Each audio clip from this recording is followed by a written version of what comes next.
साहित्य आधुनिक काल भाग 26, जिसमें कि हमारे टॉप 25 बहुविकल्पीय प्रश्न इस वीडियो में होने जा रहे हैं। प्रश्न है जैसे कि लहर किस विधा की रचना है? छायावाद की प्रमुख विशेषता क्या है? अणिमा किसकी रचना है? ग्रंथि किस रचनाकार की रचना है? निराला की किस रचना में प्रबंधात्मकता है और प्रसाद की किस कृति का अन्य भाषाओं में भी अनुवाद हुआ है? इस तरह के तमाम टॉप 25 बहुविकल्पीय प्रश्न इस वीडियो में होने जा रहे हैं। तो चलिए शुरू करते हैं आज की इस वीडियो को। हिंदी साहित्य आधुनिक काल भाग 26। आज के इस वीडियो का पहला प्रश्न स्क्रीन पर दिया गया है। प्रश्न है, निम्नलिखित में से कौन सी रचना महादेवी वर्मा की नहीं है? विकल्प दिए गए हैं निहार, रश्मि, नीरजा या फिर गुंजन। क्या होगा इसका उत्तर? तो इसका उत्तर होगा विकल्प नंबर डी, गुंजन। गुंजन रचना जो है महादेवी वर्मा की नहीं है। इसके अलावा निहार, रश्मि, नीरजा ये तीनों रचनाएं जो है महादेवी वर्मा की है। तो इस प्रश्न का उत्तर होगा विकल्प नंबर डी। अगला प्रश्न है प्रश्न नंबर 2। ग्रंथि किस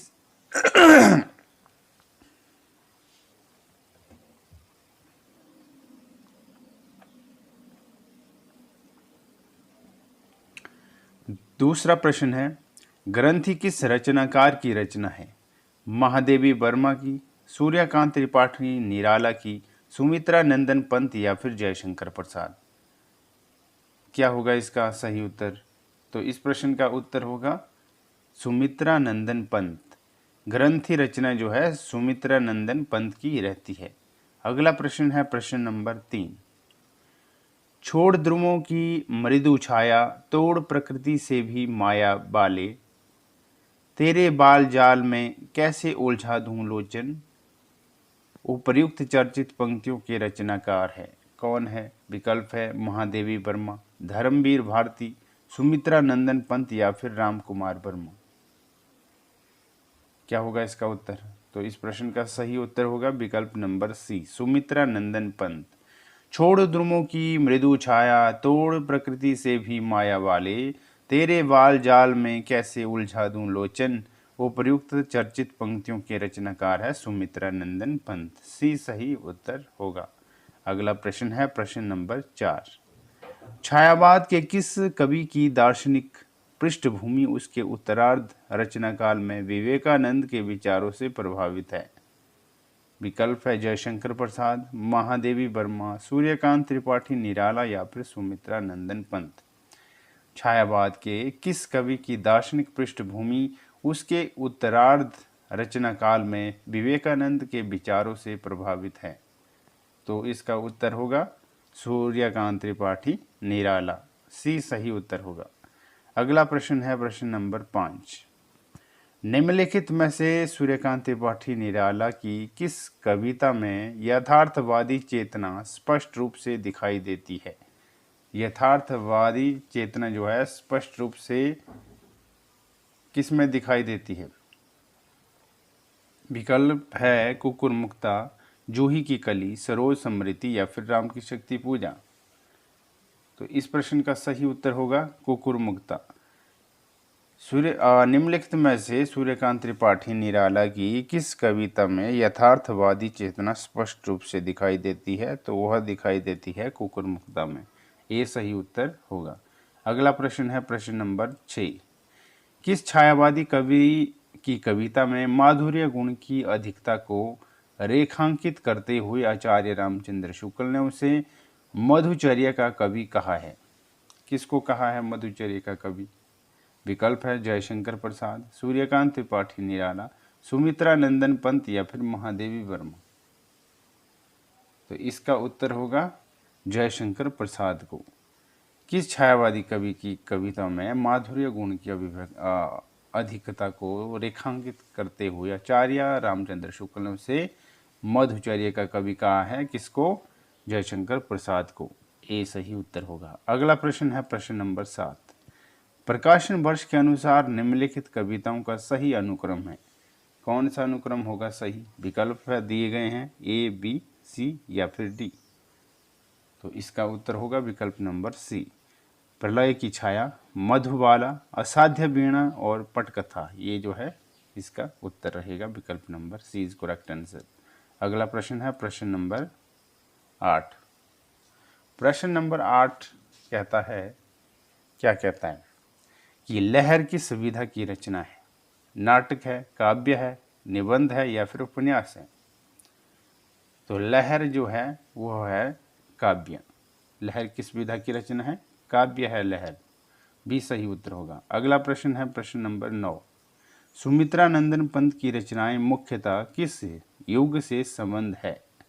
विकल्प है प्रगतिवादी युग, द्विवेदीवादी युग, छायावादोत्तर युग या फिर छायावाद युग। सुमित्रा नंदन पंत की रचनाएं मुख्यतः जो है वो है छायावादी युग से संबंधित, यानी कि डी सही उत्तर होगा। अगला प्रश्न है प्रश्न नंबर 10। सूर्यकांत त्रिपाठी निराला ने अपनी पुत्री की याद में कौन सी कविता लिखी? विकल्प दिए गए हैं कल्याणी, सुनीता स्मृति, सरोज स्मृति या फिर तुम और मैं। सूर्यकांत त्रिपाठी निराला ने अपनी पुत्री की याद में कौन सी कविता लिखी थी? तो उन्होंने लिखी थी सरोज स्मृति, सी सही उत्तर होगा। अगला प्रश्न है प्रश्न नंबर 11। वह आता दो टुक कलेजे के करता, पछताता पथ पर आता। उपयुक्त पंक्तियां किस कविता से है और इनके रचनाकार कौन है? विकल्प दिए गए हैं मजदूर और सुमित्रा नंदन पंत, भिक्षुक और ललित शुक्ल, किसान और केदारनाथ अग्रवाल, भिक्षुक और सूर्यकांत त्रिपाठी निराला। क्या होगा इसका उत्तर? तो इस प्रश्न का सही उत्तर होगा विकल्प नंबर डी, यानी कि भिक्षुक और सूर्यकांत त्रिपाठी निराला।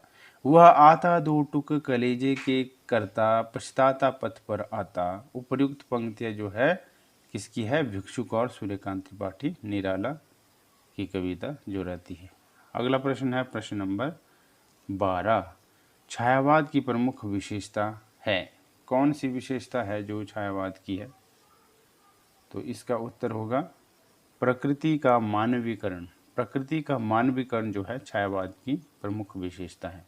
अगला प्रश्न है प्रश्न नंबर 13। प्रसाद की किस कृति का अन्य भाषाओं में भी अनुवाद हुआ है? यानी जयशंकर प्रसाद की किस कृति का अन्य भाषाओं में भी अनुवाद हुआ है? विकल्प है लहर, झरना, कामायनी या फिर स्कंदगुप्त। क्या होगा इसका उत्तर? तो इस प्रश्न का सही उत्तर होगा कामायनी। जयशंकर प्रसाद की कामायनी कृति का अन्य भाषाओं में भी अनुवाद हुआ है, सी सही उत्तर होगा।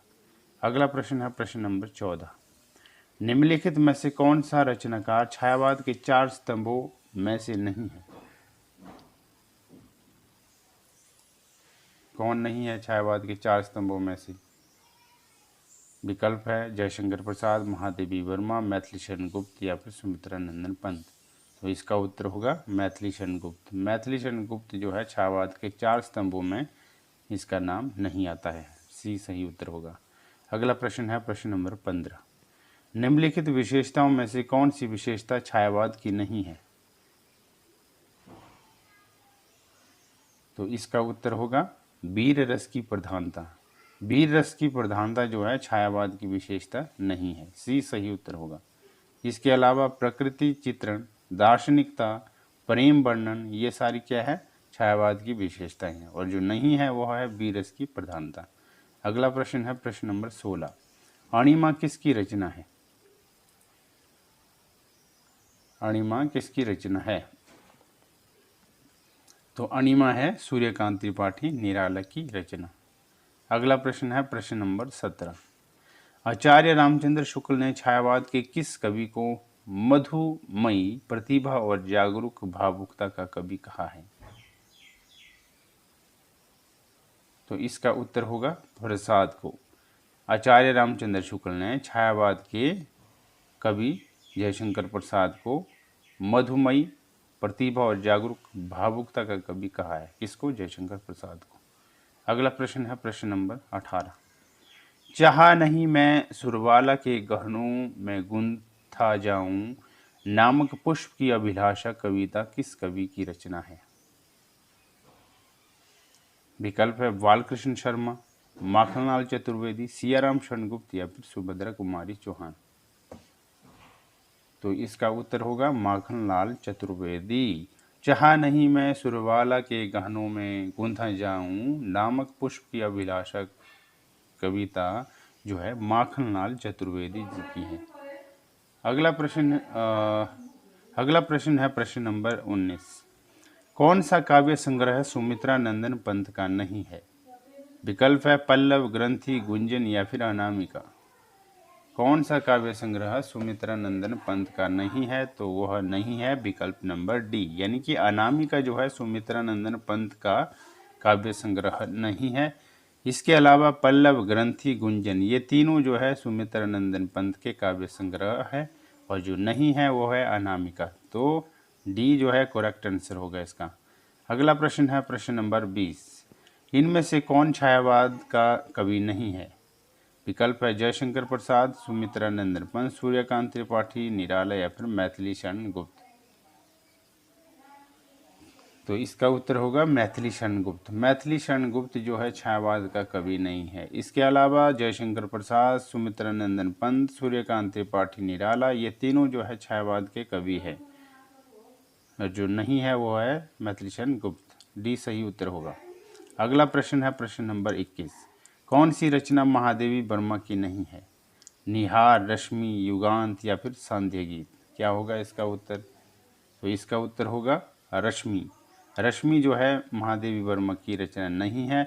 इसके अलावा निहार, युगांत और सांध्य गीत जो है महादेवी वर्मा की रचना है। तो इसका उत्तर होगा विकल्प नंबर सी, रश्मि।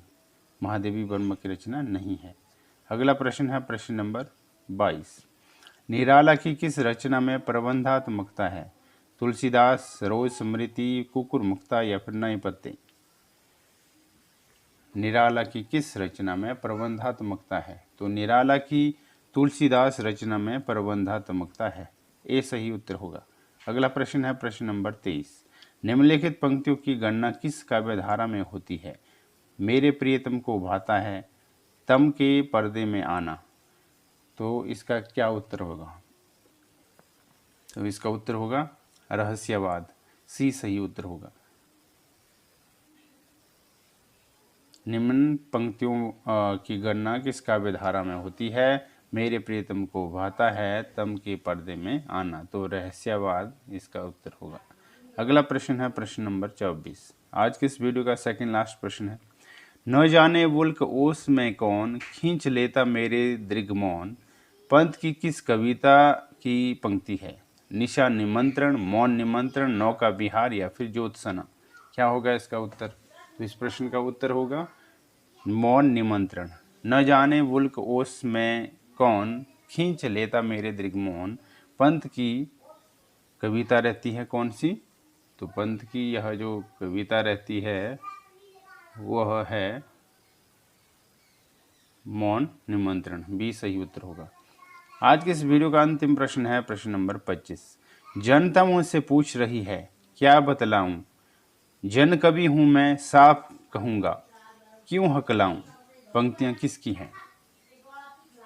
तो इसका विकल्प दिए गए हैं रामविलास शर्मा, रागे राघव, नागार्जुन या फिर भवानी प्रसाद मिश्र। तो उत्तर होगा इसका रागे राघव।